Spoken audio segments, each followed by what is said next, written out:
नमस्कार साथियों, स्वागत है आपका ब्राइट एग्रो क्लासेज के ऑनलाइन प्लेटफॉर्म पर। दोस्तों, हम बात कर रहे हैं लाइवलीहुड यानी कि जो हम कहते हैं कि एग्रीकल्चर बेस्ड लाइवलीहुड सिस्टम या फार्मिंग बेस्ड लाइवलीहुड सिस्टम, उसकी हम बात कर रहे हैं। और उसमें आज हमारा जो टॉपिक रहने वाला है वो बिल्कुल बेसिक सा इजी सा टॉपिक रहने वाला है, जिसको हम डिस्कस करने वाले हैं। और ऐसे समझ के चलो कि ये मुख्य रूप से एग्रोनॉमी का ही टॉपिक है, लेकिन इसको एक नए कोर्स के रूप में आपके सामने प्रस्तुत किया है। ठीक है, बात करेंगे हम कि फार्मिंग जो सिस्टम होते हैं वो किसे कहेंगे, अलग अलग प्रकार के फार्मिंग सिस्टम कौन कौन से हैं। ठीक है, और इसके अलावा जो एग्रीकल्चर बेस्ड फार्मिंग सिस्टम है वो कौन कौन से हैं, उनको हम डिस्कस करेंगे। ठीक है, तो पहले तो हम बात करते हैं कि फार्मिंग सिस्टम क्या है। फार्मिंग सिस्टम, अब देखो, फार्मिंग सिस्टम का सीधा सीधा सा मतलब है कि इस प्रकार की व्यवस्था जो भी कि एग्रीकल्चर से संबंधित है। ठीक है, इस प्रकार की व्यवस्था जो कि किससे संबंधित है, एग्रीकल्चर की एक्टिविटी से संबंधित है। जैसे मान लो लाइव स्टॉक हो गया, क्रॉप प्रोडक्शन हो गया, फिशरी हो गया। ठीक है, ये सभी चीजें किससे संबंधित है, एग्रीकल्चर से संबंधित है। तो ये सारी जो चीजें हैं ये क्या हो गई, फार्मिंग सिस्टम हो गया। इसके अलावा इनमें और हम डेप्थ में चले तो हम ये कहते हैं कि एक किसान है जो सिर्फ अपने छोटे से एरिया में एक प्रकार की खेती कर रहा है। ठीक है, एक ही प्रकार की फसल उगा रहा है, जिसमें हम मुख्य रूप से कहते हैं कि मान लो ये वीट उगा रहा है। क्या उगा रहा है, वीट उगा रहा है। इसका मतलब इसकी जो एग्रीकल्चर का जो पैटर्न है वो ये मोनोकल्चर फॉलो कर रहा है, यानी कि एक ही फसल उगा रहा है एक सीजन में। ठीक है, इसके पास जो लैंड है उसका एरिया भी क्या है, छोटा है। आगे बात समझ में। इसी की तरह एक और किसान है जिसके पास जो है लैंड का एरिया भी बड़ा है, और दूसरी चीज वो दो फसलें एक साथ या दो से ज्यादा फसलें एक साथ उगा रहा है। ठीक है, इसका मतलब हो गया वो क्या कर रहा है, एक तरह से ज्यादा फसलों को एक साथ उगा रहा है और उनमें से अर्निंग भी ज्यादा कमा रहा है। ठीक है, ये चीजें हो गई। इसके अलावा एक एक पैटर्न ऐसा है जिसमें फार्मिंग तो है ही, साथ में आपको जो लाइव स्टॉक है वो भी देखने को मिलता है, यानी कि जो भैंसे हैं, जो गायें हैं, उनको भी पालने का काम कर रहा है। इसका मतलब वो क्या हो गया, मिक्स्ड फार्मिंग का एग्जाम्पल हो गया। ठीक है, तो ये किसका एग्जाम्पल है, ये मिक्स्ड फार्मिंग का एग्जाम्पल है। ठीक है, ये किसका है, ये मोनोकल्चर का है। ठीक है, जिसमें एक ही फसल उगाई जा रही है। ठीक है, इस प्रकार की चीजें हैं जो आपको देखने को मिलेगी अलग अलग प्रकार के फार्मिंग सिस्टम्स में। ठीक है, क्या क्या होते हैं सभी चीजों की हम चर्चा करेंगे, डेफिनेशन की हम चर्चा करेंगे। इसके अलावा हम बात करेंगे कि जो जीवन निर्वाह के लिए जो फार्मिंग की जा रही है वो कौन सी फार्मिंग है। यानी कि कुछ ऐसे लोग हैं, ऐसे किसान हैं जो सिर्फ खेती इसलिए करते हैं कि उनका परिवार चलता रहे। मान लो खाने के लिए क्या मिल जाए, अनाज है वो मिल जाए। इसके अलावा थोड़ा बहुत जो खर्चा है जो होता है वो किसी भी प्रकार से कोई लाइव स्टॉक है या और कोई चीज है उसके द्वारा निकाल कर वो अपना जीवन जी सके। एक तो ये होता है। एक तरीका एक और होता है जिसमें मुख्य रूप से कॉमर्शियल फार्मिंग करते हैं। कॉमर्शियल फार्मिंग का मतलब क्या हुआ कि एक बड़े स्केल पे, बड़े लैंड में आपको क्या देखने को मिलता है, मशीनों के द्वारा इम्प्लीमेंट्स, अलग अलग इम्प्लीमेंट्स यूज किए जाते हैं। जो वेराइटी है, जो अच्छी वेराइटी जो सीड है वो काम में लिए जाते हैं। इसका मतलब वहां पर क्या है, वहां पर जो है प्रॉफिट कमाने के लिए मुख्य रूप से खेती हो रही है। भाई जीवन तो चल ही रहा है, उसके साथ में कुछ प्रॉफिट भी कमाया जाना चाहिए। तो इस प्रकार की खेती को हम कॉमर्शियल फार्मिंग कहते हैं। ठीक है, तो ये फार्मिंग के अलग अलग प्रकार हैं, उनके सिस्टम्स की हम बात करेंगे और इसकी डेफिनेशन की हम बात करेंगे। ठीक है, तो स्टार्ट करते हैं। सबसे पहले हम बात करते हैं जो फार्मिंग सिस्टम है उसकी डेफिनेशन से। किससे स्टार्ट करते हैं, फार्मिंग सिस्टम की डेफिनेशन से। तो a farming system is a method of organised agriculture activity, यानी कि सभी प्रकार की जो एग्रीकल्चर एक्टिविटीज है उनका एक मिला जुला रूप है, उनका एक मेथड है विद ए फार्म, जिसमें एक फार्म में इंटीग्रेटिंग क्रॉप, जिसमें क्रॉप भी उगाई जाती है, लाइव स्टॉक भी रखी जाती है, other component of achieve sustainable production and optimise resource use. Resource को सही ढंग से यूज करने के लिए, एक अच्छा प्रोडक्शन प्राप्त करने के लिए क्या किया जाता है, इन सभी चीजों का यूज किया जाता है। It encompasses social, economic and ecological factor tailored to a specific region और फार्मिंग ऑब्जेक्टिव। इनके द्वारा एक विशेष प्रकार का कोई जो है ऑब्जेक्टिव होता है वो अचीव किया जाता है, चाहे वो सोशल हो सकता है, इकोनॉमिक हो सकता है, या इकोलॉजिकल फैक्टर द्वारा जो है प्रभावित होता है। ठीक है, ये चीजें आपको ध्यान रखनी है। अब हम बात करते हैं फार्मिंग के अलग अलग टाइप्स की। ठीक है, किसकी बात करेंगे? फार्मिंग के अलग अलग टाइप्स की बात करेंगे। अब देखो, जो फार्मिंग के सिस्टम होते हैं वो बहुत सारे सिस्टम होते हैं, 10-12 सिस्टम की हम जो है मुख्य रूप से हम क्या करेंगे, चर्चा करेंगे। लेकिन इनमें क्या है, एक हम ये बांट सकते हैं, एक जो बेसिक क्लासिफिकेशन है वो इस प्रकार से बांट सकते हैं कि एक में हम क्या करते हैं, जो सस्टेनेबल कृषि है, जिसको हम सबसिस्टेंस कृषि बोल रहे हैं, एग्रीकल्चर बोल रहे हैं। ठीक है, सब सिस्टेंस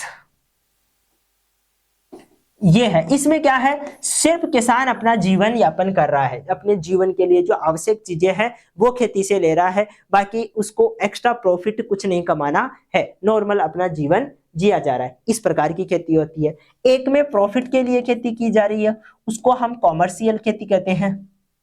ठीक है, क्या बोलेंगे? कॉमर्शियल एग्रीकल्चर बोलेंगे। ठीक है, एक ये होती है। इसके अलावा एक ट्रेडिशन एग्रीकल्चर भी होती है, जो पहले से की जा रही है, उसमें कोई बदलाव नहीं आ रहा है, लंबे समय तक उसी प्रकार की जो फार्मिंग है वो की जा रही है, तो वो एक मेथड हो गई। तो ये क्या है, ये बेसिक मेथड है। इनके अंदर फिर अलग अलग प्रकार के छोटे छोटे मेथड देखने को मिलते हैं, उन सबको हम डिस्कस करेंगे। ठीक है, तो सबसे पहले हम बात करते हैं जो अपनी जीवन निर्वाह वाली खेती है, जिसको हम कहते हैं subsistence farming. Focus on producing food, यानी कि खाने के लिए जो है फूड, हम मुख्य रूप से हमारा फोकस होता है फॉर फार्मर फैमिली। जो फार्मर की फैमिली है, किसान की जो फैमिली है, उसके लिए उसको भोजन मिल जाए खाने के लिए, ये उसका एम होता है, मुख्य एम होता है। इसके अलावा उसको यदि प्रॉफिट मिलता है तो अच्छी बात है, नहीं तो ज्यादा फर्क नहीं पड़ता है। ये लो टेक्नोलॉजी यूज करता है, यानी कि किसी भी प्रकार की स्पेसिफिक टेक्नोलॉजी को काम में नहीं लेता है, खुद ही अपना वीड मैनेजमेंट करता है, खुद ही अपना जो हम हार्वेस्टिंग का काम है वो करता है, कोई थ्रेसिंग का, इनका एडवांस वेपन्स जो अपने इक्विपमेंट्स है उनका यूज नहीं करता है। ठीक है, इसके अलावा मिनिमम सरप्लस फॉर ट्रेड, यानी कि ट्रेड के लिए इसके पास एक्स्ट्रा कुछ नहीं होता है, बेचने के लिए, व्यापार करने के लिए इसके पास जो एक्स्ट्रा मिलता है, चाहे वो चारा हो, चाहे वो अदर कोई सी भी चीजें हो, वो इसके पास मिनिमम होती है, वो कम होती है। ठीक है, यानी कि बाहर से प्रॉफिट कम कमाता है, खुद के लिए ही जो है, खुद की फैमिली के लिए कमाता है। कॉमन इन डेवलपिंग कंट्री, जो डेवलपिंग कंट्री है उनमें इस प्रकार की जो है फार्मिंग सिस्टम देखी जाती है। हमारा ही देश का एग्जांपल ले लो, कई प्रकार के किसान ऐसे हैं जो सिर्फ अपने जीवन के लिए ही एग्रीकल्चर करते हैं। उनका मुख्य उद्देश्य ये होता है कि खाने के लिए जो है आपको हमें अनाज प्राप्त हो जाए, यानी कि अनाज प्राप्त हो जाए, और जो बेसिकली कोई लाइव स्टॉक यदि उसने रखे हुए हैं, एक दो पालतू पशु है, उनके लिए उसको चारा मिल जाए, यही उसकी बेसिक नीड होती है। ठीक है, आगे हम बात करते हैं कॉमर्शियल फार्मिंग। ये आपको देखने को मिलेगी जो बड़े बड़े देश है। ठीक है, बड़े बड़े देश का मतलब है जहां पर पैसा ज्यादा है, टेक्नोलॉजी में ज्यादा इन्वेस्ट करते हैं। ठीक है, वहां पर जिनके पास लैंड होल्डिंग ज्यादा है, यानी कि जो पर हेक्टेयर एरिया है वो ज्यादा है। ठीक है, वो देखने को मिलता है। Produce crop and livestock for a scale sale in market, market में बेचने के लिए प्रोड्यूस किए जाते हैं। ठीक है, लाइव स्टॉक को और क्रॉप को। Using modern technology and large scale operation, जो मॉडर्न टेक्नोलॉजी है उसका यूज किया जाता है, और लार्ज स्केल ऑपरेशन से, यानी कि एक लंबा जो एरिया है उसके लिए अलग अलग प्रकार के ऑपरेशन से चलाए जाते हैं। For example sugar cane, cotton, tea plantation, ये क्या होते हैं, ये बड़े किसानों के काम है। अब छोटा किसान शुगर केन, कॉटन ये उगाते तो है, लेकिन ये इनसे क्या होता है, मुख्य रूप से जो अनाज है वो प्राप्त नहीं होता है, तो जिनका बेचने का उद्देश्य होता है वही इनको उगाते हैं, बाकी जो है मुख्य रूप से अनाज वाली फसलें ही उगाते हैं। टी प्लांटेशन ये मुख्य रूप से व्यापार के लिए इनके लिए की जाती है। आगे हम बात करते हैं जो ट्रेडिशंस पहले से फॉलो आ रहे हैं, होते आ रहे हैं, उनमें ये एग्जांपल सेट बैठता है, और वो है शिफ्टिंग कल्टीवेशन। ठीक है, जो विद्यार्थी पहली बार ये शब्द सुन रहे हैं वो अच्छे से सुनेंगे, ध्यान से समझेंगे, और जिन्होंने पहले इसको एक दो बार पढ़ लिया है वो जो है कैजुअली देख सकते हैं, दोबारा समझ सकते हैं। अब देखो क्या होता है, जब हम पहाड़ों की तरफ जाते हैं, या मान लो ऐसी जगह जाते हैं जहां पर ट्राइबल्स रहते हैं, जो आदिवासी है वो रहते हैं, तो ये क्या करते हैं, या ऐसी कंडीशन जहां पर मिट्टी की जो हम कहते हैं फर्टिलिटी कम होती है, वहां की बात भी ये वहां पर भी ये कॉमनली देखी जाती है। क्या होता है, एक जंगल का जो एरिया है उसको पेड़ों को काटा जाता है, ठीक है। क्या किया जाएगा, जंगल के जो पेड़ हैं उनको काटा जाएगा, क्योंकि आदिवासी ये मुख्य रूप से जंगल में रहते हैं या पहाड़ी इलाकों में जंगल ही होता है। तो जंगल का जो इलाका है उसको क्या कर लिया है, काट लिया है सबसे पहले तो, ठीक है। इसको काट कर हमने क्या कर दिया, जो है जला दिया, सूखने के बाद में इसको जला दिया। अब ये राख थी उसको मिट्टी में मिला देंगे, ठीक है, या उस राख पे ही क्या करेंगे, खेती करेंगे। और ये खेती कब तक करेंगे, ये खेती करेंगे लगभग जो है 4 से 5 साल तक। कितने साल तक, 4 से 5 वर्ष तक ये क्या की जाएगी, यहाँ पर खेती की जाएगी। अब जब इतने लंबे टाइम तक खेती करेंगे तो धीरे धीरे, क्योंकि ये किसी प्रकार का कोई खाद नहीं डालते हैं या किसी के प्रकार का कोई फर्टिलाइजर यूज में नहीं लेते हैं, ठीक है, तो यहाँ पर क्या हो जाता है, जो प्रोडक्शन है वो कम हो जाता है, प्रोडक्टिविटी कम हो जाती है। तो ये क्या करते हैं, ये उसी के पास में दूसरा उतना ही एरिया दोबारा से तैयार कर लेते हैं, काट कर क्या करेंगे, दोबारा से जंगल को काटेंगे, उसको जलाएंगे और दोबारा से वहां पर 4 से 5 तक खेती करेंगे। तो इसीलिए इसको शिफ्टिंग, यानी कि ये शिफ्ट होते रहते हैं एक जगह से दूसरी जगह तक, इसीलिए इसको शिफ्टिंग एग्रीकल्चर कहा जाता है या शिफ्टिंग कल्टीवेशन कहा जाता है। ये मुख्य रूप से क्या है, एक ट्रेडिशन, पुराना तरीका है, ट्रेडिशनल तरीका है। और farmer clear forest land, grow crop for a few year and move to new area, ये इसकी डेफिनेशन हो गई। कॉमनली इन द ट्राइबल, जो ट्राइबल रहते हैं, आदिवासी रहते हैं, या जो फॉरेस्ट एरिया है, जो हिली एरियाज है, वहां पर ये देखने को मिलती है, ठीक है। आगे बात समझ में, तो शिफ्टिंग कल्टीवेशन किसे कहेंगे। या एक बात और आप ध्यान रखना चाहो तो ये ध्यान रखना कि जो रेड सोइल या लेटेराइट सोइल होती है वहां पर ये ज्यादा फॉलो की जाती है, क्योंकि उनकी प्रोडक्टिविटी कम होती है। रेड सोइल और जो लेटेराइट सोइल है उनकी प्रोडक्टिविटी क्या होती है, कम होती है, जिसकी वजह से वहां पर ये ज्यादा फॉलो की जाती है। 2-3 साल तक खेती करेंगे, उसके बाद में दूसरी जगह नए एरिया पे शिफ्ट हो जाएंगे, वहां पर खेती करना स्टार्ट करेंगे। आ गई बात समझ में। अब हम बात करेंगे इंटेंसिव फार्मिंग की। किसकी बात करेंगे, इंटेंसिव फार्मिंग की। हाई इनपुट, ठीक है, हाई इनपुट का मतलब क्या हो गया, लेबर, फर्टिलाइजर और इरिगेशन, ये तीनों पर क्या करेंगे, ज्यादा इन्वेस्ट करेंगे, ठीक है। लेबर पे, फर्टिलाइजर पे और जो इरिगेशन है उस पे ज्यादा इन्वेस्ट करेंगे, यानी कि इनपुट क्या हो गया, हाई हो गया। और स्मॉल लैंड एरिया, लेकिन उनका जो एरिया है वो स्मॉल है, जो हम ये कहते हैं जहां पर वो उगा रहे हैं, जो खेती कर रहे हैं वो एक स्मॉल एरिया है, लेकिन फिर भी उस पर ज्यादा इन्वेस्ट कर रहे हैं और प्रोडक्शन ले रहे हैं। इसका मतलब वो जो फसलें उगा रहे हैं वो हाई इंटेंसिव है। इंटेंसिव का मतलब उनका जो हम ये कह सकते हैं कि इस प्रकार की खेती करना जिसमें वो कम समय में ज्यादा से ज्यादा जो है वो ले लेते हैं, फसलें ले लेते हैं, ठीक है। आ गई बात समझ में। या मान लो कम एरिया में ज्यादा फसलें उगाते हैं, उसको हम हाई इंटेंसिव एग्रीकल्चर कहते हैं, फार्मिंग कहते हैं। जैसे कि राइस और wheat farming in fertile reason, जो अपना ये मुख्य रूप से पंजाब, हरियाणा वाला, उत्तर प्रदेश वाला जो रीजन है, यहाँ पर मुख्य रूप से एलुवियल सोइल है। एलुवियल सोइल का मतलब हो गया यहाँ पर फर्टाइल सोइल है, ठीक है। ये फर्टाइल सोइल क्या करती है, ये अच्छे से प्रोडक्शन देती है, इसलिए यहाँ पर आप देखोगे चावल और जो मुख्य रूप से हम ये कहते हैं व्हीट, इनकी फार्मिंग बहुत ज्यादा होती है। ये मुख्य रूप से ऐसे एरिया में ही उगाए जाते हैं जहां पर ज्यादा फर्टाइल मिट्टी होती है, ठीक है। तो उसको हम इंटेंसिव फार्मिंग कहते हैं। यहाँ पर लेबर भी ज्यादा लगते हैं, यहाँ पर कॉस्ट भी ज्यादा आती है, ठीक है सर। उन सब चीजों को हम इंटेंसिव फार्मिंग में रखते हैं। इसी के जैसी दूसरी चीज है एक्सटेंसिव फार्मिंग। इसमें क्या करेंगे, लो इनपुट, यानी कि पैसा कम से कम बर्बाद करेंगे on large area of land, लेकिन लैंड का जो एरिया है वो ज्यादा रखेंगे, ठीक है। मान लो आपके पास जमीन ज्यादा है लेकिन आप क्या कर रहे हो, इनपुट कम दे रहे हो, यानी कि खर्चा कम कर रहे हो। Yield depend on natural condition, जो हम ये कहते हैं बारिश की बात करें, क्योंकि यहाँ पर इरिगेशन फैसिलिटी नहीं है। यहाँ पर तो इरिगेशन के लिए इन्वेस्ट कर रहे हैं, वो इरिगेशन फैसिलिटी प्रोवाइड करवाए हैं, यहाँ पर इरिगेशन नहीं है। तो जो नेचुरल कंडीशन है, बारिश की जो कंडीशन है, उस पे क्या करता है, एग्रीकल्चर डिपेंड करती है यहाँ पर, ठीक है। तो ये एक्सटेंसिव फार्मिंग कहलाती है।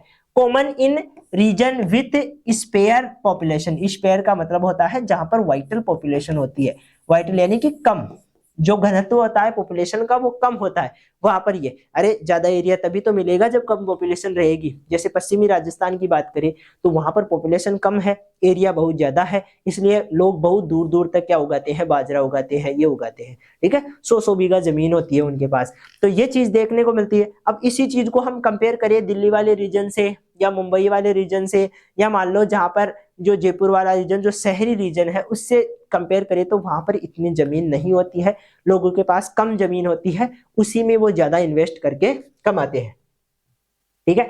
तो ये दोनों ही प्रकार आपको ध्यान रखनी है। अब बात करते हैं मिक्स्ड फार्मिंग। देखो दो चीज होती है, एक मिक्स्ड एग्रीकल्चर होती है, ठीक है, क्या होती है, दोनों चीजों को समझ लेना, मिक्स्ड एग्रीकल्चर होती है और दूसरी चीज मिक्स्ड फार्मिंग होती है, ठीक है।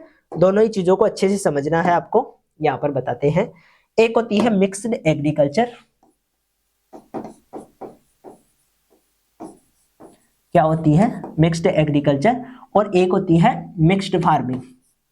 दोनों चीजें सुनने में एक जैसी लग रही है, ठीक है, सुनने में कैसी लग रही है, जैसे कि इनके कोई ब्लड रिलेशन हो इनका, ठीक है, पास पास के, लेकिन ऐसा है नहीं। यहां क्या होता है, यहां आपको मिक्स्ड एग्रीकल्चर में क्या देखने को मिलता है, mixing of crops, mixing of crops, जो अलग अलग क्रॉप्स है उनको एक साथ उगाया जाता है। जैसे कि जो गेहूं है, व्हीट को आप जानते हो, गेहूं है, उसके साथ में चना उगा दिया, तो ये मिक्स क्रॉपिंग हो गई। अभी हम मोनोक्रॉपिंग की बात कर रहे थे, ठीक है, पहले हम किसकी बात कर रहे थे, मोनोक्रॉपिंग की बात कर रहे थे, यहाँ व्हीट उगा रहे थे, यहाँ अलग अलग फसलें एक साथ उगा रहे थे, तो इसको हम क्या बोल रहे हैं, मिक्स्ड क्रॉपिंग बोल रहे हैं, या इसी को हम बोल रहे हैं मिक्स्ड एग्रीकल्चर, ठीक है। दूसरी तरफ हम बोल रहे हैं, जो दूसरी चीज देखने को मिलती है वो हमें देखने को मिलती है इस प्रकार की। तो यहां पर क्या है, अब मिक्स्ड फार्मिंग में क्या होगा, यहां पर आपको जो मिक्सिंग देखने को मिलेगी वो मुख्य रूप से एग्रीकल्चर तो अलग चीज देखने को, भाई क्रॉपिंग तो अलग चीज देखने को मिलेगी, क्रॉप तो उगा ही रहे हैं, उसके साथ में वो मान लो लाइव स्टॉक कर रहे हैं, क्या कर रहे हैं, लाइव स्टॉक कर रहे हैं, इसी के साथ में मान लो वो फिशरी कल्चर कर रहे हैं, ठीक है, फिश भी जो है वो, इसी के साथ में वो पोल्ट्री भी कर रहे हैं। तो इनमें से कोई भी चीज यदि एडवांस में, भाई एग्रीकल्चर तो है यानी कि कृषि तो है, उसके साथ में और कोई चीज करते हैं, लाइव स्टॉक कर लिया, फिशरी कर लिया, पोल्ट्री कर लिया, इनमें से और कोई भी करते हैं, तो इस चीज को हम कहते हैं मिक्स्ड फार्मिंग। लेकिन इसमें एक कंडीशन ये ध्यान रखना है कि जो मेजर क्रॉप प्रोडक्शन है वो किससे प्राप्त होना चाहिए, एग्रीकल्चर से, यानी कि लगभग 60% जो प्रोडक्शन है वो क्रॉप प्रोडक्शन से आना चाहिए, और बाकी 40 है वो इनसे आ सकता है, किसी से भी, ठीक है, वो डिपेंड करता है कि आपने क्या जो है आप क्या पाल रहे हो, उस पर डिपेंड करता है। इस चीज को हम मिक्स्ड फार्मिंग कहते हैं। और एग्रीकल्चर में दो फसलों, जो मिक्स्ड एग्रीकल्चर या मिक्स क्रॉपिंग भी बोल सकते हैं इसको, ठीक है, मिक्स क्रॉपिंग भी बोल सकते हैं, तो वो भी वही चीज है, सेम चीज है, ध्यान रखना है। आगे बात समझ में, तो इसकी बात करेंगे, integration of crop and live stock. देखो यहाँ पर क्रॉप भी उगा रहे हैं, साथ में livestock on the same farm, एक ही फार्म पे दोनों को उगा रहे हैं, तो इसको मिक्स फार्मिंग कहते हैं। Ensure diverse income source and resource optimisation, ठीक है, ये दोनों चीजें देखने को मिलती है। ऑर्गेनिक फार्मिंग की बात करें, आगे हम बात करते हैं ऑर्गेनिक फार्मिंग की, जिसका आजकल काफी ट्रेंड है, यानी कि लोग ज्यादा फॉलो कर रहे हैं। शहरों में आप जाओ तो लोग डिमांड कर रहे हैं कि हमें जो ऑर्गेनिक प्रोडक्ट्स हैं वो चाहिए, चाहे ऑर्गेनिक व्हीट हो, चाहे ऑर्गेनिक जो बाजरा है वो हो, इसके अलावा ऑर्गेनिक वेजिटेबल्स हो, इनकी ज्यादा डिमांड हो रही है, क्योंकि लोग अब धीरे धीरे अवेयर हो रहे हैं पेस्टिसाइड्स के प्रति, जो फंजीसाइड्स है उनके प्रति। इसके अलावा जो हम फर्टिलाइजर्स यूज कर रहे हैं, जो इंसेक्टिसाइड्स यूज कर रहे हैं, वो क्या कर रहे हैं, जो ह्यूमन हेल्थ है उसको नेगेटिवली क्या कर रहे हैं, प्रभावित कर रहे हैं। इसकी वजह से लोग क्या कर रहे हैं, ऑर्गेनिक जो मैटर है, ऑर्गेनिक जो अपनी फसलें हैं उनकी तरफ ज्यादा अट्रैक्ट हो रहे हैं, ठीक है। तो ऑर्गेनिक फार्मिंग की बात करते हैं, अवॉइड सिंथेटिक केमिकल, जितने भी केमिकल जो लेबोरेटरी में बने हैं उनको अवॉइड करना, ठीक है। इससे natural method like a composting and biological pest control, यानी कि जो हम पेस्ट कंट्रोल करेंगे इसमें वो बायोलॉजिकल होगा, और कंपोस्टिंग का यूज करेंगे, यानी कि जो जितने भी फर्टिलाइजर हैं उनकी जगह हम कंपोस्ट, FYM, वर्मी कंपोस्ट ये इस्तेमाल करेंगे, जो नेचुरल सोर्स है वो इस्तेमाल करेंगे। Focus on sustainability and environment health, इससे मिट्टी का जो पीएच मान है, मिट्टी की जो हेल्थ है वो भी मेंटेन रहती है, और सस्टेनेबिलिटी, एक लंबे समय तक जो मिट्टी है वो आपको प्रोडक्शन देती रहेगी, वो खराब नहीं होगी, ये देखने को मिलता है। आगे हम बात करते हैं मॉडर्न फार्मिंग की। किसकी बात करेंगे? Modern farming. मॉडर्न फार्मिंग का मतलब जिसमें आजकल टेक्नोलॉजी ज्यादा इस्तेमाल की जा रही है। मॉडर्न फार्मिंग का सीधा सा मतलब क्या है? टेक्नोलॉजी जिसमें ज्यादा इस्तेमाल की जा रही है, जैसे कि इंक्लूड जो practice like precision farming, hydroponics, aquaponics and vertical farming, इन सब का यूज किया जा रहा है। ठीक है, इनको आप समझते होंगे। प्रेसियस फार्मिंग का मतलब ऐसी फार्मिंग जो कि सस्टेन है, लंबे समय तक जो है उपयोग में ली जाए, जिसमें टेक्नोलॉजी ज्यादा इस्तेमाल की जा रही है। हाइड्रोपोनिक्स जिसमें मिट्टी का इस्तेमाल नहीं करते हैं, जल का इस्तेमाल करते हैं। एक्वापोनिक्स ये भी वही होती है। और वर्टिकल फार्मिंग का मतलब होता है हम मुख्य रूप से क्या करते हैं, मिट्टी का जो है जो लैंड है उसका कम यूज कर रहे हैं, वर्टिकली ज्यादा करते हैं, जिसमें मुख्य रूप से आपने देखा होगा जो पॉली हाउस होते हैं उनमें इस प्रकार की जो चेयर्स हैं वो लगाकर यहाँ पर सब्जियां उगाई जाती है इस प्रकार से। ठीक है, तो ऊपर ऊपर के जो है वो सब्जियां उगाई जा रही है, कम एरिया कवर किया जा रहा है लैंड का, उसको वर्टिकल फार्मिंग कहते हैं। ड्राई लैंड फार्मिंग की बात करें, ड्राई लैंड फार्मिंग का मतलब है जहां पर बारिश कम होती है। ठीक है, द प्रैक्टिस इन रीजन विच जो लो रेनफॉल होता है, एरिड और सेमी एरिड रीजन। ठीक है, जैसे कि राजस्थान की बात हम कर सकते हैं। यहाँ पर आपको कैसी फार्मिंग देखने को मिलती है? ड्राई लैंड फार्मिंग देखने को मिलती है। यहाँ पर ड्रोट रेजिडेंस जो क्रॉप्स है वो उगाई जाती है, वाटर कंजर्वेशन टेक्निक इस्तेमाल की जाती है। दो चीजें हैं, एक तो ड्रोट रेजिडेंस का मतलब क्या है? ऐसी फसलें जो कम पानी में भी उग सके, जो कि हम ये कहते हैं कि यदि सूखा पड़ता है तो उसको सहन कर लेती है, जैसे कि ज्वार। ज्वार की बात करें तो ये बारिश के सीजन में होती है, रबी की क्रॉप है, लेकिन जब इसको पानी नहीं मिलता है तो ये अपनी ग्रोथ को रोक लेती है, और जब इसको दोबारा से बारिश होती है, पानी मिलता है, तो फिर से ये क्या करती है? ग्रोथ करती है। तो इस प्रकार की चीजें, इस प्रकार की जो क्रॉप्स होती हैं इनको हम ड्रोट रेजिस्टेंस बोलते हैं। और वाटर कंजर्वेशन की बात करें तो वाटर कंजर्वेशन जो टेक्निक्स है, जैसे कि पानी बचाने वाली जो टेक्निक्स है, चाहे वो किसी भी प्रकार की हम ये कहते हैं जो वाटर है उसको एकत्रित करना, कलेक्ट करना, उसको बाद में यूज में लेना। ठीक है, इस प्रकार की जितनी भी टेक्नोलॉजी है, पॉन्ड बनाना, ये सारी चीजें यहाँ पर उपयोग में ली जाती है। इरिगेटेड फार्मिंग की बात करें, ऐसी फार्मिंग जहां पर इरिगेशन की व्यवस्था होती है। इरिगेशन डिपेंड करती है मुख्य रूप से आर्टिफिशियल वाटर सप्लाई पर। ठीक है, depend on artificial water supply irrigation for a crop production, किसी भी क्रॉप को प्रोडक्शन लेने के लिए हमें क्या करना पड़ेगा? जो है इरिगेशन देनी ही पड़ेगी। Common in water rich region for high value crop, ये मुख्य रूप से ज्यादा वैल्यू वाली क्रॉप के लिए उपयोग में ली जाती है। और जहां पर वाटर की अवेलेबिलिटी होती है, जहां पर आसानी से पानी उपलब्ध हो जाता है, पानी की जो उपलब्धता है वो ज्यादा है, तो वहां पर ये फॉलो की जाती है। इसके बाद में आ जाती है एले क्रॉपिंग। ठीक है, एले क्रॉपिंग क्या होती है? Combine agriculture and forestry by plant cross between the row and tree of shrubs, यानी कि इसमें क्या करते हैं? जो एग्रीकल्चर है वो भी कर रहे हैं और फॉरेस्ट्री भी कर रहे हैं, दोनों को एक साथ में कर रहे हैं। एक लाइन में एग्रीकल्चर उगाई जा रही है, दूसरी लाइन में प्लांटिंग की जा रही है, पौधे उगाए जा रहे हैं। ठीक है, इस प्रकार की जो कल्चर की जाती है उसको एले क्रॉपिंग कहते हैं। Enhance biodiversity and reduce soil erosion, soil erosion को कम किया जाता है और बायोडाइवर्सिटी को बढ़ाया जाता है। कॉमन सी बात है, अलग अलग चीजें लगाएंगे तो बायोडाइवर्सिटी बढ़ेगी, और पौधे होंगे, जो बड़े पेड़ होते हैं वो होंगे तो इरोजन को कम करेंगे। ये चीज देखने को मिलती है। ठीक है, आगे बात करते हैं एक्वाकल्चर एंड फिशरीज। ठीक है, ये मुख्य रूप से क्या है? ऐसी चीजें जो पानी से, जैसे कि फिश को, जो सी वीड है उनको, इन सब को उगा कर क्या है? प्रॉफिट कमाया जाता है। फार्मिंग बेस्ड लाइवलीहुड सिस्टम की अब हम बात करेंगे, यहाँ से हमारा नया टॉपिक स्टार्ट हो जाता है। ठीक है, एक्वाकल्चर मुख्य रूप से पानी से जो कल्चर की जाती है, या फिशरीज जिनमें जो मछलियां है वो पाली जाती है, उसको हम एक्वाकल्चर कहते हैं। या पानी में रहने वाले और भी बहुत सारे जीव है, जैसे कि आपने देखा होगा वो अलग अलग कीड़े मकोड़े भी आते हैं, उनको भी पालते हैं, जो केकड़ा होता है उनको भी पालते हैं। तो ये पानी वाले जीव हैं, इनको भी हम पाल सकते हैं। बात करते हैं हम फार्मिंग बेस्ड लाइवलीहुड सिस्टम की। किसकी बात करेंगे?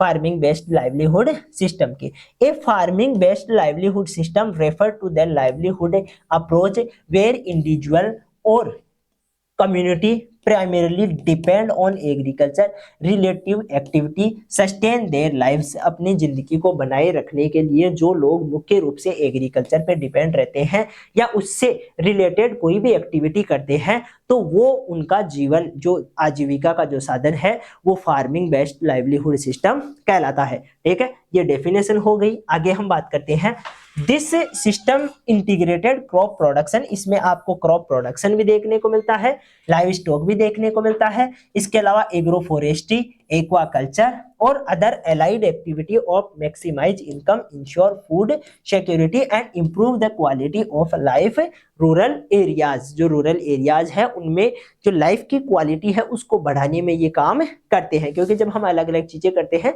तो हमारे पास मल्टीपल सोर्स ऑफ इनकम होते हैं, जहां से हमें इनकम प्राप्त होती है, तो हम वेल्थी बनते हैं। और वेल्थ ही क्या है? हेल्थ है। कुछ लोग ये मानते हैं, मैं नहीं मानता, कुछ लोग मानते हैं कि वेल्थ ही क्या है? हेल्थ है। जहां पर वेल्थ है वहां पर लोगों के पास क्या आ जाती है? हेल्थ आ जाती है। ठीक है, क्योंकि पैसों से बड़ी बीमारी को क्या करवाया जा सकता है? ठीक करवाया जा सकता है। ये लोगों के भ्रम है, मैं नहीं बोल रहा हूं, लोग कहते हैं।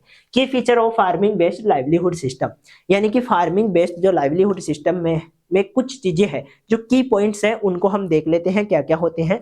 ठीक है, उनकी हम चर्चा कर लेते हैं। डाइवर्स एक्टिविटी, आपको अलग अलग प्रकार की चीजें देखने को मिलेगी। क्रॉप प्रोडक्शन भी देखने को मिलेगा, लाइव स्टॉक भी देखने को मिलेगा, फिशरीज भी, फॉरेस्ट्री भी, dependency on a single source of income. Single source of income में आपको क्या नहीं देखने को मिलेगा? जो है सिंगल सोर्स ऑफ इनकम नहीं देखने को मिलेगा, डाइवर्सिटी देखने को मिलती है। यह एक मुख्य विशेषता है फार्मिंग बेस्ड लाइवलीहुड सिस्टम की। आ गई बात समझ में? ये हम पहले डिस्कस भी कर रहे थे कि लाइवलीहुड सिस्टम किस प्रकार का होना चाहिए। जब हम जो कंसेप्ट है, कोर कंसेप्ट की बात करते हैं लाइवलीहुड सिस्टम के, तब हम ये कहते हैं डाइवर्सिफाई होना चाहिए, सस्टेनेबल होना चाहिए। ये दोनों फीचर हमने देखे थे। ठीक है, तो वही चीज यहाँ पर देखने को मिल रही है। रिसोर्स ऑप्टिमाइजेशन, यानी कि हमारे पास जितने भी रिसोर्स हैं उनका सही ढंग से यूज कैसे करें, ये चीज आपके पास होनी चाहिए। लैंड, वाटर, लेबर और जो इनपुट इफिशियंसी है उसका सही ढंग से इस्तेमाल करते हैं लाइवलीहुड सिस्टम में। सस्टेनेबिलिटी की बात करें तो focus on environment friendly practices for long term benefits, यानी कि आज की नहीं सोचनी चाहिए कि आज मैं यूरिया खाद डालूंगा तो आज प्रोडक्शन मिलेगा। आपको ये सोचना चाहिए कि क्या ये मिट्टी जब मैं यूरिया खाद डालूंगा तो लगातार 50 साल तक, 100 साल तक क्या प्रोडक्शन दे पाएगी। ठीक है, ये कब होगा? जब हम आगे के बारे में सोचेंगे, आज के बारे में नहीं सोचेंगे। ठीक है, तो सस्टेनेबिलिटी का भी ध्यान रखते हैं। इसके अलावा की फीचर है इनकम जनरेशन। इनकम जनरेशन की बात करें, aim to provide regular and sustainable income for household, यानी कि जो हमारा जो रूरल एरियाज है, जो हमारा लाइवलीहुड सिस्टम है जो कि फार्मिंग बेस्ड है, उसमें मुख्य रूप से इनकम का सोर्स होना चाहिए, वो भी रेगुलर इनकम। ठीक है, इनकम कंटिन्यू आती रहे। फूड सिक्योरिटी का भी ध्यान रखना है। जो फार्मर फैमिली है उसके लिए आपको मुख्य रूप से क्या मिलना चाहिए? फूड मिलता रहे, टाइम टू टाइम प्रोड्यूस होता रहे। ये चीज भी इसमें कोर जो है कंसेप्ट होता है। कंपोनेंट की बात करें तो कंपोनेंट में भी आपको वही चीजें देखने को मिलती है। क्रॉप प्रोडक्शन देखने को मिलता है, एक कंपोनेंट ये है। एक लाइव स्टॉक फार्मिंग देखने को मिलती है जिसमें एनिमल्स पाले जाते हैं। सेवरल जो एग्रो फॉरेस्ट्री है वो देखने को मिलती है। एक्वाकल्चर है वो देखने को मिलता है। ठीक है, हॉर्टिकल्चर, एपीकल्चर जिसमें हम मुख्य रूप से बी कीपिंग कहते हैं, for a honey production, Honey के लिए एपीकल्चर करते हैं। सेरिकल्चर हम rearing of silk worm for silk production, यानी कि जो वो होता है, जो हम ये कहते हैं कि सिल्क क्या है? एक तरह का धागा होता है, तो धागे के प्रोडक्शन के लिए क्या करते हैं? सिल्क के प्रोडक्शन के लिए सेरिकल्चर करते हैं। इसलिए इस टर्म को भी ध्यान रखना है। सेरिकल्चर क्या है, एपीकल्चर क्या है, पूछा भी जाता है। अलाइड एक्टिविटी की बात करें तो एग्रीकल्चर से जुड़ी हुई चीजें हैं। आजकल आपने सुना होगा मशरूम फार्मिंग। ठीक है, ये भी जो है काफी ट्रेडिशनल कंसेप्ट है। मशरूम फार्मिंग कैसे करते हैं, मुख्य रूप से क्या होता है, जो ये मशरूम क्या होती है, एक तरह की फंगस ही होती है, अंधेरे में पैदा होती है, जो हम ये कहते हैं डार्कनेस, उजाला नहीं चाहिए इसको, डार्कनेस चाहिए, नमी चाहिए और कुछ मात्रा में इसको खाने के लिए जो है फूड चाहिए। तो एक तरह से पौधे पालते हैं वैसे ही इसको भी पालते हैं। Floriculture, processing for agriculture products, जो एग्रीकल्चर प्रोडक्ट्स हैं उनकी प्रोसेसिंग करना, उनको लंबे समय तक खराब होने से बचाना, ये एलाइड एक्टिविटी में आपको देखने को मिलेगा। जो फार्मिंग बेस्ड लाइवलीहुड सिस्टम है इसके क्या क्या इंपॉर्टेंस है, इकोनॉमिक स्टेबिलिटी, ठीक है, ये सिस्टम आपको क्या देता है, इकोनॉमिक स्टेबिलिटी, इकोनॉमिक का मतलब आर्थिक, पैसों की दृष्टि से स्टेबिलिटी किस प्रकार से, तो जब आप अलग अलग सोर्स रखते हो इनकम के तो आपको अलग अलग जगह से पैसे आते हैं, तो मान लो एक दो जगह से पैसे नहीं भी आते हैं तो आपकी इनकम पे ज्यादा फर्क नहीं पड़ता है, दूसरी जगह से पैसे आ जाएंगे, लेकिन पैसे आते रहने चाहिए, ठीक है, ये आपके इकोनॉमिक स्टेबिलिटी हो गई। एम्प्लॉयमेंट जनरेशन, तो जब आप इस प्रकार की एग्रीकल्चर से जुड़ी हुई एक्टिविटी करते हो तो आपको एम्प्लॉयमेंट की टेंशन करने की कोई जरूरत नहीं है, आपको काम मिल जाएगा। जब आप क्रॉप का सीजन आएगा तो सोविंग में ये करने लग जाओगे, ठीक है, उसके बाद में आप कुछ दिनों के बाद में उसमें वीड जो है, वीड को हटाने के लिए होइंग ये करने लग जाओगे, उसके बाद में किसी प्रकार का कोई स्प्रे करने लग जाओगे, दवाइयां देने लग जाओगे, फिर क्या होगा, सिंचाई करने लग जाओगे, फिर आप लास्ट में देखोगे कि जो क्रॉप प्रोडक्शन है वो कंप्लीट हो गया है तो हार्वेस्टिंग करने लग जाओगे और फिर से मिट्टी तैयार करने लग जाओगे। इसका मतलब कंटिन्यू आपको एम्प्लॉयमेंट मिलता रहेगा, यहाँ पर जो है कोई दिक्कत वाली बात नहीं है। एनवायरमेंट बेनिफिट है, हम देखते भी हैं कि जो गांव वाले इलाके होते हैं जहां पर मुख्य रूप से हम ऑर्गेनिक फार्मिंग या सॉइल कंजर्वेशन वाली फार्मिंग करते हैं, मिट्टी को बचाते हैं, तो उस प्रकार की प्रैक्टिसेज एनवायरमेंट बेनिफिट्स देखने को मिलते हैं। और एनवायरमेंट के साथ साथ जो हम होते हैं, किसान होता है खुद, उसको भी कई प्रकार के बेनिफिट्स मिलते हैं, ताजा हवा मिलती है, अच्छे पोषक तत्वों वाली खाने की चीजें मिलती है, ठीक है, ताजा चीजें मिलती है, तो ये चीजें जो है देखने को मिलती है। इंप्रूव्ड लाइवली स्टॉक, आपका जो जीवन जीने का जो तरीका है वो इंप्रूव होता है, इंसान enhance standard of living through the better income and food security, जब आपके पास इनकम होती है, फूड सिक्योरिटी होती है, तो आप अपने जीवन को बेहतर कर पाते हो, अच्छा कर पाते हो, ये फार्मिंग बेस्ड लाइवलीहुड सिस्टम में इंपॉर्टेंस के रूप में देखने को मिलता है। रेजिलियंस टू क्लाइमेट, क्लाइमेट के प्रति आपका क्या है, जो क्लाइमेट चेंज है उसको आप टॉलरेट कर पाओ, उसको सहन कर पाओ, इस प्रकार की एबिलिटी भी आप में होनी चाहिए, ये भी एक इंपॉर्टेंस ही है। और ये कब हो पाता है, जब डाइवर्सिफिकेशन होता है, जब आपके सिस्टम में डाइवर्सिफिकेशन होगा, अलग अलग प्रकार की क्रॉप होगी, तो ये रेयर चांस होते हैं कि सभी क्रॉप खराब हो जाए, कुछ ना कुछ क्रॉप्स बच जाती है, एक दो क्रॉप यदि खराब भी हो जाए क्लाइमेट की वजह से तो फिर बाकी क्रॉप्स आपको बची हुई नजर आती है। चैलेंज क्या क्या देखने को मिलते हैं, तो चैलेंज में आप सीधा सीधा देख सकते हो कि आपको limited access to modern technology and credit facility, आपको क्या मिल रहा है, एक मॉडर्न टेक्नोलॉजी इतनी जो है अभी तक मिल नहीं पाई है। जब हम बात करते हैं अमेरिका के किसानों की, चाइना के किसानों की, तो वहां पर क्या है, सरकार टेक्नोलॉजी प्रोवाइड करवाने में आगे है, जब भी कोई नई टेक्नोलॉजी आती है तुरंत सरकार किसानों को प्रोवाइड करवाती है, चाहे सब्सिडी देना पड़े, चाहे और किसी प्रकार की फैसिलिटी देनी पड़े, लेकिन वो जल्दी से उनको इंट्रोड्यूस करवाती है। हमारे यहाँ सिस्टम ऐसा है कि जो टेक्नोलॉजी आज के 5 साल पहले इजाद हुई थी, यानी कि वैज्ञानिकों ने जो खोजी थी, उसका आज भी किसानों को पता नहीं है। इसका मतलब एक लंबे समय तक क्या देखने को मिल रहा है, जो लेक ऑफ नॉलेज है उसकी कमी देखने को मिल रही है किसानों में, ठीक है। आगे चलते हैं, dependency on whether and nature, आज भी हमारे किसान वेदर और वहां की नेचुरल क्लाइमेटिक कंडीशन पर डिपेंड है। मार्केट फ्लक्चुएशन, जो रेट होती है ऊपर नीचे हो जाती है मार्केट में, वो फ्लक्चुएशन आज भी देखने को मिलता है, स्थिरता नहीं है। Integrated multiple component and adopting sustainable practices, the farming based livelihood system play a crucial role in rural development and poverty alleviance, यानी कि जो अपने जो एग्रीकल्चर वाले हैं वो क्या कर रहे हैं, मुख्य रूप से जितने भी जो फार्मिंग बेस्ड सिस्टम है ये मुख्य रूप से आपको जो रूरल एरियाज हैं उनके डेवलपमेंट में अहम योगदान देते हैं और पॉवर्टी को, जो गरीबी है उसको कम करने में अहम योगदान इनका होता है फार्मिंग का, ठीक है। तो फार्मिंग को विशेष रूप से ये चीजें ध्यान देनी चाहिए। तो ये आपके दो टॉपिक थे जो हमने कवर किए, एक फार्मिंग जो सिस्टम है वो पढ़ी, डेफिनेशन और अलग अलग प्रकार के फार्मिंग सिस्टम, आपको डेफिनेशन के तौर पे ध्यान रखना है कि फार्मिंग जो अलग अलग प्रकार के कॉमर्शियल फार्मिंग क्या होती है, मिक्स्ड फार्मिंग क्या होती है, ये डेफिनेशन आपको ध्यान रखनी है, ये टाइप है एक तरह के। इसके बाद में जो हमने फार्मिंग बेस्ड लाइवलीहुड सिस्टम पढ़े हैं उनमें एक तरह के भाई कौन कौन से चैलेंज देखने को मिल रही है, क्या क्या विशेषताएं हैं, ठीक है, कंसेप्ट क्या है, इसके अलावा जो हम ये कहते हैं कि मुख्य रूप से इंपोर्टेंस क्या है, ठीक है, ये सारी चीजें आपको ध्यान रखनी है। तो ये यहाँ पर हमारा टॉपिक कंप्लीट होता है। अब हम जो नेक्स्ट टॉपिक रहेगा जो इसी टॉपिक से संबंधित है, जो कि हम ये कहते हैं कि इंडिया में मुख्य रूप से कौन कौन से मेथड्स है, जो फार्मिंग मेथड्स है जो काम में लिए जाते हैं, ज्यादा पॉपुलर है, उनकी हम बात करेंगे, जो कि नेक्स्ट क्लास रहने वाली है। तो मिलेंगे नेक्स्ट क्लास में, तब तक के लिए धन्यवाद।